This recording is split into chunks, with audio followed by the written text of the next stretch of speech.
Good morning every one. അപ്പോൾ നമ്മൾ കഴിഞ്ഞ ക്ലാസ്സിൽ നമ്മൾ 9th സ്റ്റാൻഡേർഡിലെ സെക്കൻഡ് ചാപ്റ്റർ അതിൽ ഡൈജഷൻ കംപ്ലീറ്റായി വരെ പഠിച്ചിട്ടുണ്ട്. ഇനി നമ്മൾ കഴിച്ച ഈ ഭക്ഷണത്തെ നമ്മൾ ഡൈജസ്റ്റ് ചെയ്ത് കഴിഞ്ഞാൽ അതിൽ നിന്ന് ഉണ്ടാവുന്ന ന്യൂട്രിയൻസിനൊക്കെ നമുക്ക് എന്ത് ചെയ്യണം, നമ്മുടെ ബോഡിയിലേക്ക് അബ്സോർബ് ചെയ്യണം അല്ലേ. നമ്മൾ ഭക്ഷണം കഴിക്കണം എന്തിനു വേണ്ടിയിട്ടാണ്? ന്യൂട്രിയൻസൊക്കെ കിട്ടാൻ വേണ്ടിയിട്ടാണ്. അപ്പോൾ നമ്മൾ കഴിച്ച ഭക്ഷണത്തിലെ ന്യൂട്രിയൻസൊക്കെ ഇപ്പോൾ ഭക്ഷണം ഡൈജസ്റ്റ് ചെയ്തിട്ടുണ്ട്. ആ ഭക്ഷണത്തിൽ നമുക്ക് ആവശ്യമായ ന്യൂട്രിയൻസ് ഉണ്ടായിട്ടുണ്ട്. ഇനി ഈ ന്യൂട്രിയൻസ് നമ്മളെ ബോഡിയിലേക്ക് എന്ത് ചെയ്യണം? അബ്സോർബ് ചെയ്യണം. അപ്പോൾ അബ്സോർപ്ഷനെ കുറിച്ച് നമ്മൾ ഇന്ന് പഠിക്കാൻ വേണ്ടി പോകുന്നത്. എങ്ങനെയാണ് അബ്സോർപ്ഷൻ നടക്കുന്നത്, അതിൻ്റെ ഫങ്ഷനിങ്, അതിനെ സഹായിക്കുന്ന പാർട്സ് ഏതൊക്കെയാണെന്നൊക്കെ നമുക്ക് ഈ ക്ലാസ്സിൽ നോക്കാം. സ്മോൾ ഇൻറ്റസ്റ്റൈൻ നമുക്കറിയാം, നമ്മൾ കഴിഞ്ഞ ക്ലാസ്സിൽ പറഞ്ഞിട്ടുമുണ്ട്. സ്മോൾ ഇൻറ്റസ്റ്റൈൻ്റെ ഒരു ലെങ്ത്ത് എത്രയാണെന്നുണ്ടല്ലേ? 5 to 6 meters ലെങ്ത്ത് ഉണ്ട് സ്മോൾ ഇൻറ്റസ്റ്റൈന്. പക്ഷേ ആ ഒരു 5 to 6 meter ലെങ്ത്തുള്ള സ്മോൾ ഇൻറ്റസ്റ്റൈന് ഒരുപാട് ഫോൾസ് ആൻഡ് കോയിൽസ് ആയിട്ടാണ് മടക്കിയിട്ടാണ് നമ്മുടെ സ്റ്റൊമക്കിൽ വെച്ചിട്ടുള്ളത്. അപ്പോൾ അതിൻ്റെ എന്താ പറയുക, അതുകൊണ്ടുള്ള ഒരുപാട് ബെനിഫിറ്റ് നേരത്തെ പറഞ്ഞിരുന്നു. ഫുഡ് വളരെ സ്ലോ ആയിട്ടായിരിക്കും പോകുന്നുണ്ടാവുക, സർഫസ് ഏരിയ കൂട്ടപ്പെട്ടതൊക്കെ പറഞ്ഞിട്ടുണ്ട്. അങ്ങനെ സ്ലോ ആയിട്ട് ഫുഡ് മൂവ് ചെയ്യുന്നതുകൊണ്ട് തന്നെ നമുക്ക് എന്ത് ചെയ്യാൻ പറ്റും? അവിടെ വെച്ചിട്ട് തന്നെ ആവശ്യമുള്ള ന്യൂട്രിയൻസൊക്കെ അബ്സോർബ് ചെയ്യാൻ പറ്റും. സോ സ്മോൾ ഇൻറ്റസ്റ്റൈനിലുള്ള ആ ഒരു പ്രത്യേകത അതാണ്. എൻ്റെ എന്താ പറയുക, അറേഞ്ച്മെൻറ്റ് അവിടെ വളരെ ഫോൾസ് ആൻഡ് കോയിൽസ് ഒക്കെ അറേഞ്ച് ചെയ്തുകൊണ്ട് തന്നെ നമുക്ക് എന്ത് ചെയ്യാൻ പറ്റും? വളരെ സ്ലോ ആയിട്ടായിരിക്കും ഫുഡ് അതിലൂടെ മൂവ് ചെയ്യുക. അപ്പോൾ ആ സ്ലോ മൂവ്മെൻറ്റ് കൂടെ തന്നെ നമുക്ക് ആവശ്യാനുസരണം ന്യൂട്രിയൻസൊക്കെ ആ ഭാഗത്ത് നിന്ന് എന്ത് ചെയ്യും? അബ്സോർബ് ചെയ്യാൻ പറ്റും. അപ്പോൾ സ്മോൾ ഇൻറ്റസ്റ്റൈനിനെ ഇങ്ങനെ കേപ്പബിൾ ആക്കാൻ സഹായിക്കുന്ന ഒരു പാർട്ടുണ്ട്. അതായത് സ്മോൾ ഇൻറ്റസ്റ്റൈനിലെ വാളിൽ, എൻ്റെ ഭിത്തിയിൽ കാണുന്ന ഒരു പാർട്ട്. ആ പാർട്ടുള്ളതുകൊണ്ട് തന്നെ സ്മോൾ ഇൻറ്റസ്റ്റൈൻ ഓൾറെഡി കോയിൽഡ് സ്ട്രക്ചറാണ്. മീൻസ് നല്ല മടക്കിലൂടെയാണ് ഇരിക്കുന്നത്. അതിനകത്ത് വീണ്ടും ഒരു കോയിൽഡായ സ്ട്രക്ചർ അത് മടക്കി വെച്ചിരിക്കുകയാണ്. And that part is called villi. അപ്പോൾ വില്ലൈ എന്ന് പറഞ്ഞ പാർട്ടിനെ കുറിച്ചാണ് പഠിക്കാൻ വേണ്ടി പോകുന്നത്. അപ്പോൾ വില്ലൈൻ്റെ പ്രത്യേകത എന്താണെന്ന് വെച്ചാൽ, അത് ഓൾറെഡി കോയിൽഡ് ആയിട്ടുള്ള ഈ സ്മോൾ ഇൻറ്റസ്റ്റൈൻ്റെ ഭിത്തിയിൽ, അതിൻ്റെ വാളിൽ വീണ്ടും മടക്കി വെച്ചിട്ടുള്ളൊരു ഫിംഗർ ലൈക്ക് പ്രൊജക്ഷനാണ് villi. So this is the structure of the villus അല്ലേ. അപ്പോൾ നോക്കൂ, ഒരു സിംഗിൾ സെല്ലുകൊണ്ട് ഉണ്ടാക്കിയിട്ടുള്ള, അല്ലെങ്കിൽ ഒരു സിംഗിൾ സെല്ലിൻ്റെ തിക്നെസ് ഉള്ള ഒരു ഫിംഗർ ലൈക്ക് പ്രൊജക്ഷനാണ് സത്യം പറഞ്ഞാൽ വില്ലസ് എന്നുള്ളത്. അപ്പോൾ നിങ്ങളത് ആലോചിക്കേണ്ടത് എങ്ങനെയാണെന്ന് വെച്ചാൽ, ഒരു PVC പൈപ്പ് മനസ്സിൽ കാണുക. അത് നമ്മുടെ സ്മോൾ ഇൻറ്റസ്റ്റൈൻ ആയിട്ട് നിങ്ങൾ വിചാരിക്കുകയാണെന്നുണ്ടെങ്കിൽ, അങ്ങനത്തെ ഒരു കോയിലാണല്ലോ സ്മോൾ ഇൻറ്റസ്റ്റൈൻ. ആ സ്മോൾ ഇൻറ്റസ്റ്റൈൻ നമ്മളിങ്ങനെ എന്ത് ചെയ്യും? മടക്കി വെച്ചിട്ടുള്ളത്. അപ്പോൾ ആ സ്മോൾ ഇൻറ്റസ്റ്റൈൻ്റെ ഉള്ളിൽ ഇതുപോലെ മടക്കിയിട്ടാണ് ഒരു ഫിംഗർ ലൈക്ക് പ്രൊജക്ഷൻ പോലെയാണ് വില്ലസ് കാണുന്നത്. അതെങ്ങനെയാണെന്നുള്ള അടുത്ത പിക്ചറിലേയും കാണിച്ചു തരാം. നിങ്ങളൊരു എന്താ പറയുക, ഹോളോ ആയിട്ടുള്ള കാലിയായിട്ടുള്ളൊരു PVC പൈപ്പ് മനസ്സിലാലോചിക്കുക. അതാണ് സ്മോൾ ഇൻറ്റസ്റ്റൈൻ എന്ന് വിചാരിക്കുക.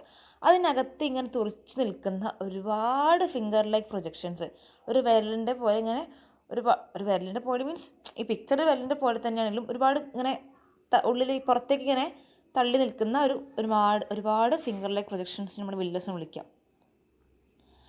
അപ്പോൾ ഒന്ന് ആലോചിച്ച് നോക്കൂ, അവിടെ അങ്ങനെ ഒരുപാട് ഫിംഗർ ലൈക്ക് പ്രൊജക്ഷൻസ് ഉള്ളതുകൊണ്ട് തന്നെ അവിടെ അബ്സോർബ് ചെയ്യാനുള്ള ഏരിയ കൂടുകയാണ്. It increases the area of the absorption. അപ്പോൾ നമുക്ക് എന്ത് ചെയ്യാൻ പറ്റും? ഓൾറെഡി സ്മോൾ ഇൻറ്റസ്റ്റൈൻ കോയിൽ ചെയ്തിരിക്കുന്നതുകൊണ്ട് തന്നെ സ്ലോ ആയിട്ട് ഫുഡ് പോകത്തുള്ളൂ. അപ്പോൾ നമുക്ക് സാവകാശമില്ല ഫുഡിനെ അബ്സോർബ് ചെയ്യാൻ പറ്റും. അപ്പോൾ ഇവിടെ അബ്സോർബ് ചെയ്യാനുള്ള ആൾക്കാർ കൂടിക്കഴിഞ്ഞാൽ അടിപൊളിയിട്ട് നമുക്ക് എന്ത് ചെയ്യാൻ പറ്റും? നമ്മുടെ ന്യൂട്രിയൻസിനൊക്കെ അബ്സോർബ് ചെയ്യാൻ പറ്റും. ഒന്ന് ആലോചിച്ച് നോക്കൂ, നമ്മുടെ ക്രിയേറ്റർ, നമ്മൾ സൃഷ്ടിച്ചിട്ടുള്ള ദൈവത്തിൻ്റെ ഒരു കണക്കുകൂട്ടൽ നിന്ന് ആലോചിച്ച് നോക്കൂ നിങ്ങൾ. ഓൾറെഡി സ്മോൾ ഇൻറ്റസ്റ്റൈൻ വളരെ കോയിൽഡ് ആൻഡ് ഫോൾഡാണ്. അതിനകത്ത് അപ്പോൾ അവിടെ എന്താ പറയുക, കോയിൽഡ് ആൻഡ് ഫോൾഡ് ആയതുകൊണ്ട് തന്നെ അബ്സോർബ് ചെയ്യാനുള്ള ടൈം കൂട്ടി കിട്ടുകയാണ്. ഇനി അബ്സോർബ് ചെയ്യാനുള്ള സ്ഥലം കൂടി കൂട്ടി കിട്ടാൻ വേണ്ടിയിട്ടാണ് അവിടെ വില്ലസിന് നമ്മൾ അപ്ലൈ ചെയ്തിട്ടുള്ളത്. സോ അബ്സോർബ് ചെയ്യാനുള്ള ടൈമും കൂടി, അബ്സോർബ് ചെയ്യാനുള്ള സ്ഥലവും കൂടി, then the rate of absorption will increase. അപ്പോൾ നമുക്ക് അബ്സോർബിങ് റേറ്റുള്ള എന്ത് ചെയ്യും? കൂടിക്കൊണ്ടേയിരിക്കും. അപ്പോൾ ഇതാണ് ബേസിക്കലി വില്ലസിനെ കുറിച്ച് പറയാനുള്ളത്. അപ്പം വില്ലസിൻ്റെ സ്ട്രക്ചർ ഇൻ ഡീറ്റെയിൽ പഠിക്കാം നമുക്ക്. ഈ ഒരു പിക്ചറിൽ നിന്ന് നമുക്ക് വില്ലസിൻ്റെ സ്ട്രക്ചറും അതിൻ്റെ പൊസിഷനൊക്കെ കറക്റ്റ് മനസ്സിലാക്കാൻ പറ്റും. അപ്പോൾ ആദ്യത്തെ പിക്ചർ സ്മോൾ ഇൻറ്റസ്റ്റൈൻ ആണ്. ആ സ്മോൾ ഇൻറ്റസ്റ്റൈനിൽ വാളിൽ ഒന്നും ഇങ്ങനെ കീറി കാണിച്ചിട്ടുണ്ടല്ലേ. സോ ആ സ്മോൾ ഇൻറ്റസ്റ്റൈൻ്റെ വാളിൽ എങ്ങനെയാണ് വില്ലസ് അറേഞ്ച് ചെയ്തതെന്നുള്ള കാണിച്ചിട്ടുണ്ട്. ദെൻ ആ വില്ലസിൻ്റെ സ്ട്രക്ചറാണ് പെർട്ടിക്കുലർലി നമ്മൾ ഇപ്പുറത്തെടുത്ത് മാറ്റി കാണിച്ചിട്ടുള്ളത്. അപ്പോൾ നിങ്ങൾ ഇത് ബേസിക്കലി ഇങ്ങനത്തെ കാര്യങ്ങൾ പഠിക്കുമ്പോൾ നിങ്ങൾ മനസ്സിൽ ഒരുപാട് ഡൗട്ടുകൾ ഉണ്ടാവും. ഇത് എവിടെയാണ് ഇരിക്കുന്നത്, ഇതിൻ്റെ പൊസിഷൻ എങ്ങനെയാണ്, ഇതിങ്ങനെ കാണാൻ എങ്ങനെയാണ്. അപ്പോൾ അങ്ങനത്തെ ഡൗട്ടുകൾ ഒരുപാട് കാര്യം ഉണ്ടാവും. കാരണം നമ്മളൊന്നും ഇത് ഡിസൈഡ് ചെയ്ത് കാണുന്നില്ല. അപ്പോൾ അങ്ങനെ ഉണ്ടാകുമ്പോൾ ഇത്തരത്തിലുള്ള എൻലാർജ്ഡ് പിക്ചേഴ്സ് നിങ്ങൾ നല്ലോണം നോക്കണം. അപ്പോൾ ഇത് ആദ്യം സ്മോൾ ഇൻറ്റസ്റ്റൈൻ കാണിച്ചു, അത് കഴിഞ്ഞിട്ട് ആ സ്മോൾ ഇൻറ്റസ്റ്റൈനിൽ എങ്ങനെയാണ് വില്ലസ് ഇരിക്കുന്നത് കാണിച്ചിട്ട് ആ വില്ലസിൻ്റെ ഒരു ഗ്രൂപ്പോടെ കാണിച്ചിട്ട് അതിൽ നിന്ന് ഒരൊറ്റ വില്ലസ് മാത്രം എടുത്ത് കാണിച്ചിട്ടുണ്ട്. ആ ഒരൊറ്റ വില്ലസിൻ്റെ സ്ട്രക്ചർ നമുക്ക് പെർട്ടിക്കുലർ ഡീപ്പിൻ പഠിക്കാനുണ്ട്. അപ്പോൾ നോക്കാം എന്തൊക്കെയാണ് വില്ലസിൻ്റെ പാർട്സ് എന്ന്. Okay, so it is the structure of the villus and the villus are the finger like projections seen on the wall of the small intestine. അപ്പോൾ അതിന് ഒരു എന്താ പറയുക, ഒരു സെല്ലിൻ്റെ തിക്നെസ്സാണ് വില്ലസിനുള്ളത് നേരത്തെ പറഞ്ഞിട്ടുണ്ട്. ആ ഒരു സെല്ലിൻ്റെ തിക്നെസ് ഉള്ള ഈ വില്ലസിന് 2 കോമ്പണൻസാണ്, 2 പാർട്സാണ് മെയിനായിട്ടുള്ളത്. And they are the blood capillaries and the lacteal. അപ്പോൾ ബ്ലഡ് കാപ്പിലറീസും ലാക്റ്റിയലും ചേർന്നിട്ടുണ്ടാകുന്നതാണ് വില്ലസ് എന്ന് പറയുന്നത്. ഇനി എന്താണ് ഈ ബ്ലഡ് കാപ്പിലറീസ് എന്ന് പറയുമ്പോൾ നമുക്കറിയാം, നമ്മുടെ ബോഡിയിൽ ആർട്ടറി വെയിൻ എന്ന് പറയുന്ന 2 ബ്ലഡ് വെസൽസ് ഉണ്ട്. ഈ ആർട്ടറിയും വെയിനും അതിനായിട്ട് ചേരുന്ന ഒരു ഭാഗമാണ് ബ്ലഡ് കാപ്പിലറി നമ്മൾ പറയുന്നത്. അടുത്ത പിക്ചറിലും കാണിച്ചു തരാം. Artery vein separate 2 blood vessels ആണ്. ഒന്ന് ഇംപ്യൂർ ബ്ലഡും ഒന്ന് പ്യൂർ ബ്ലഡും. നിങ്ങൾ പഠിക്കും നെക്സ്റ്റ് ചാപ്റ്ററിലൊക്കെ അതിൻ്റെയൊക്കെ ഇമ്പോർട്ടൻസ് എന്താണെന്നുള്ളത്. സോ ആർട്ടറി വെയിൻ എന്ന് പറയുന്ന 2 ബ്ലഡ് വെസൽസ് ഉണ്ടെന്ന് മനസ്സിലാക്കാം. ആ 2 ബ്ലഡ് വെസൽസ് കൂടി ചേരുന്ന ഭാഗമാണ് കാപ്പിലറീസ് എന്ന് മനസ്സിലാക്കുക. സോ ബ്ലഡ് കാപ്പിലറീസ് എന്ന് പറയുമ്പോൾ അതിലെന്തുണ്ടാകും?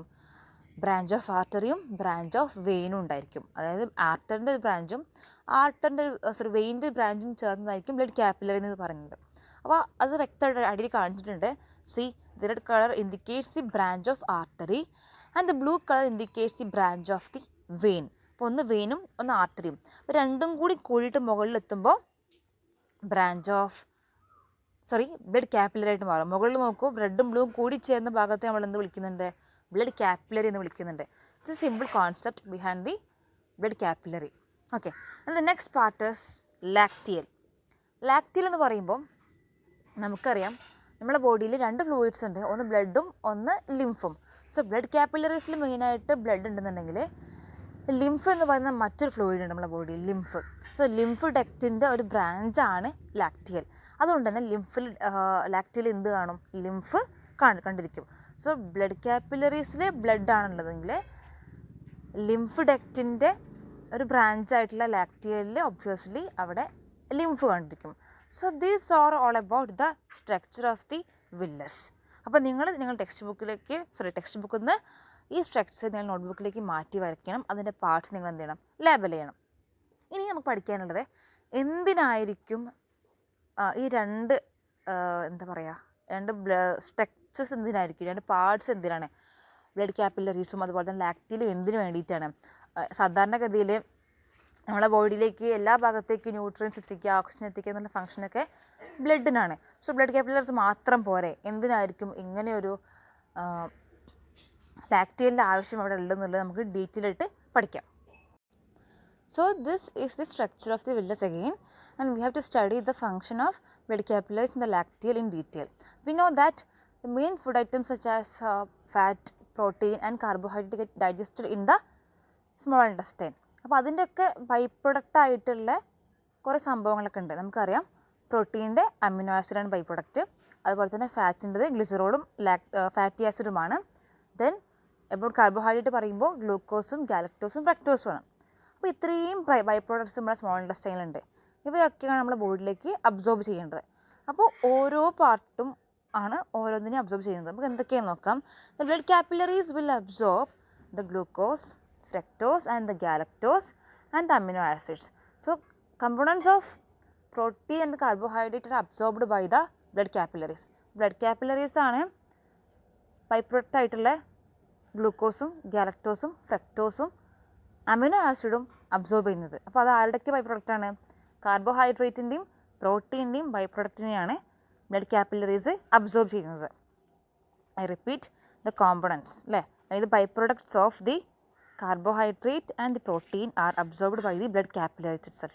സോ ബ്ലഡ് കാപ്പിലറീസ് ഉള്ളതുകൊണ്ട് തന്നെയാണ് ആ ഭാഗത്തേക്ക് ബ്ലഡിലേക്ക് നേരെയാണ് ഡയറക്റ്റ്ലി ഇത് ബ്ലഡാണ് എന്ത് ചെയ്യുന്നത് ഗ്ലൂക്കോസും ഗാലക്ടോസും ഫ്രക്ടോസും അമിനോ ആസിഡും അബ്സോർബ് ചെയ്യപ്പെടുന്നത്.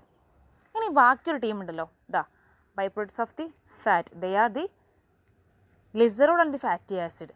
നമുക്കറിയാം ഫാറ്റ് അല്ലെങ്കിൽ അതൊരു ഇൻസോളിബിൾ ഇൻ വാട്ടർ ആണ് അല്ലേ. So they are absorbed by the lymph or the ലാക്റ്റിയൽ.